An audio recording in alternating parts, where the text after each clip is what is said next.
Shalom monde entier, shalom Église du Seigneur. Notre méditation d'aujourd'hui a comme thème « Se fortifier en esprit ».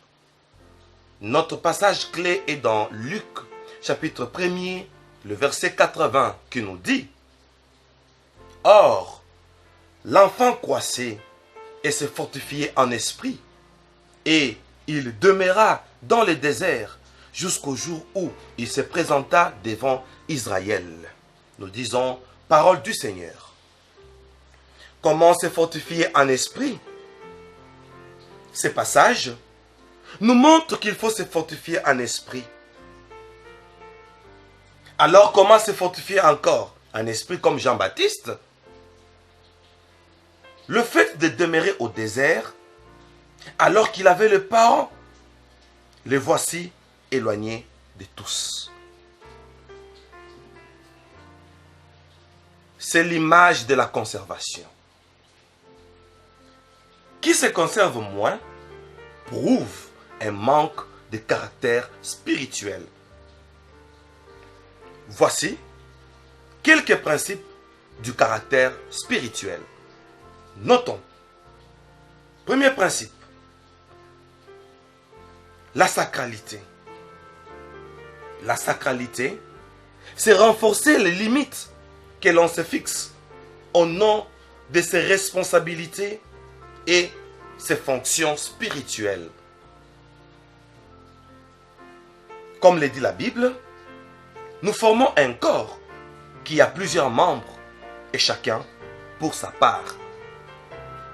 Ce qui signifie que chacun de nous a un rôle particulier à jouer pour le bon fonctionnement du corps de Christ. Ça s'appelle la vocation. À cause de notre vocation, plaçons-nous des limites. Il y a des choses que nous pouvons et ne pouvons pas faire. Il y a des endroits que nous pouvons et ne pouvons pas y aller. Il y a des personnes que nous pouvons et ne pouvons pas côtoyer. Il y a des activités que nous pouvons et ne pouvons pas faire. Ça s'appelle le caractère spirituel. Chrétiens, attention au fait. Le parti politique, les ristournes, le club, les séries érotiques télévisées, trop de sorties sans raison. Voyons la mission de Jean-Baptiste. Juste pour ça, il s'est retiré. Juste pour sa vocation, il s'est retiré des gens. Ça s'appelle le caractère spirituel. Le caractère spirituel, c'est quand on se place à part, on devient mis à part à cause de son appel pour fortifier son esprit afin de répondre mieux à son appel. Ça s'appelle le caractère spirituel. Le caractère spirituel a des effets sur nous. Comment? Le caractère spirituel nous fait oublier la vie ordinaire et toutes ses distractions. Le caractère spirituel rend vierge notre esprit. Le caractère spirituel fait de nous des innocents quant à la terre. Le caractère spirituel nous fait entrer dans un esprit de conservation. Le caractère spirituel nous fait vivre dans le naziréat proprement dit, à l'image des prophètes d'autrefois. Le caractère spirituel s'impose même sur notre accoutrement. Le caractère spirituel fait vivre dans les limites. Le caractère spirituel fait que l'on refuse une fois pour toutes quelque chose. Un adage dit, lorsqu'on répète une erreur deux fois, ce n'est plus une faute, mais un choix. Le caractère spirituel nous rend stricts et fait que notre oui soit oui et notre non soit non. Le caractère spirituel ne recule pas devant les influences contraires à sa décision. Le caractère spirituel nous pousse à refuser ce monde ainsi que ses habitudes. Le caractère spirituel nous aide à ne pas déborder les frontières. Le caractère spirituel nous empêche à nous asseoir avec les pécheurs. Le caractère spirituel nous donne des limites dans notre langage. Le caractère spirituel nous donne des limites sur nos regards. Le caractère spirituel ne nous laisse pas écouter ce qui peut nous souiller. Le caractère spirituel ne nous laisse pas faire semblant vis-à-vis d'un mal qui est devant notre porte, mais plutôt nous pousse à réagir pour le refouler. Le caractère spirituel nous donne des limites, même dans nos amours, limites dans les fiançailles, limites dans le mariage.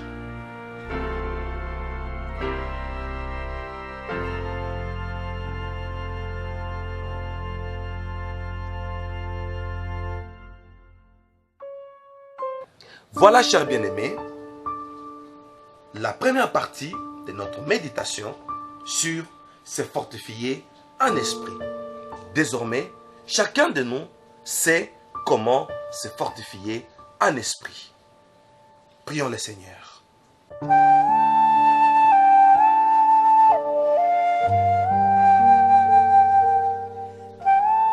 Seigneur Jésus, je viens me présenter au-devant de toi pour que tu fortifies aussi mon esprit. J'ai besoin d'un renforcement du caractère spirituel. Je veux vivre dans la conservation. Et je veux avoir des principes pour maintenir mon caractère spirituel. Seigneur, fais-moi oublier le goût de cette vie. Fais-moi sortir de la vie ordinaire. Épargne-moi de certaines distractions, de fêtes, des partis politiques, des ristournes, des clubs, des séries télévisées érotiques. Et apprends-moi à me discipliner, Seigneur. Père, je te prie de ramener vierge mon esprit et fais de moi un innocent quant à la vie. Je t'ai corrompu, alors formate-moi. Initie-moi dans les nouvelles choses. Seigneur, fais-moi entrer dans cet esprit de conservation. Fais que je sois un Naziréen à l'image des grands prophètes d'autrefois, tels que Élie, tels que Jérémie, tels que Naoum, tels que Osée. Les voici, au lieu d'être dans la ville, ils sont toujours dans des déserts, dans des montagnes. J'acquiers ce caractère de me conserver aussi, Seigneur. Me conserver pour toi et me faire ou me rendre sacré à cause de toi, Seigneur. Si toi tu pouvais être jaloux, même pour les ustensiles du temple, des coupes, des cuillères, tu as frappé, tu as pesé, calculé, divisé, à cause des ustensiles matériels que ces rois avaient souillés. À combien plus forte raison moi, à combien plus forte raison mon corps. Seigneur, fais que je ne m'habitue pas à n'importe quoi. Parce que c'est moi qui remplace ces ustensiles. Seigneur, j'accepte de brandir aujourd'hui ma sacralité. Je m'engage à protéger les parties de mon corps à cause de ma sacralité. Fais que ma vie soit une vie de caractère et de limites. Caractère spirituel et limite dans certaines choses de la vie. Je vais respecter mes limites. Que mon oui soit oui, que mon non soit non. Quoi qu'on dise, quoi qu'on fasse, même si tôt le monde dit oui pendant que je dis non, le monde dit non pendant que je dis oui, Seigneur, que je ne sois pas influencé. Que ce que je refusais, je le refuse une fois pour toutes. Que je ne recule pas. Que je respecte où je peux aller, où je ne peux pas aller. Que je respecte ce que je peux ou ne pas faire. Que je refuse ce monde et toutes ses habitudes. Que je ne déborde plus les frontières. C'est ma prière, Seigneur. Écoute ma prière, oh mon Dieu. Je te prie de m'aider afin que je ne me laisse pas influencer à cause de la honte. Que je ne m'assieds pas avec les pécheurs. Qu'il y ait des limites dans mon langage, dans mes regards. Que je n'écoute pas ce qui peut me souiller. Que je ne fasse pas semblant. Quand le mal est devant ma porte, qu'il y ait les limites dans les fiançailles, dans les mariages, au nom de la consécration. Que tout de moi ait des limites, au nom de ce que je suis. Voici, je me donne de nouveaux principes qui feront ma force. Principes pour lesquels je resterai jaloux vis-à-vis de ce qui fera ma force pour conserver ces principes. Ainsi que je ne me laisse plus exposer à ce qui peut m'induire dans le péché. Ô Seigneur, en cela, aide-moi, Seigneur, à ne pas compliquer ma vie spirituelle.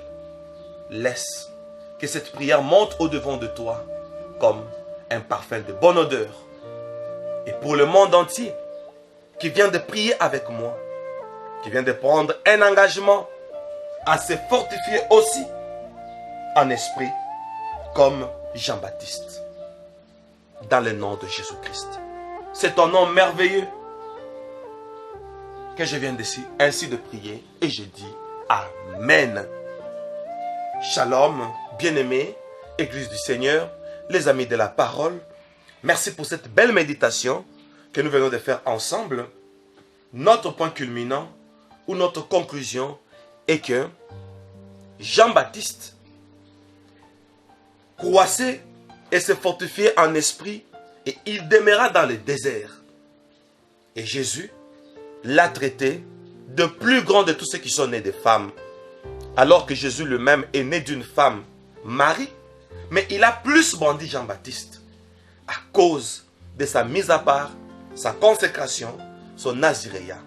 Que cela nous serve de leçon. Merci pour votre attention. Nous nous retrouvons à la méditation prochaine sur le dynamisme spirituel. Soyez bénis.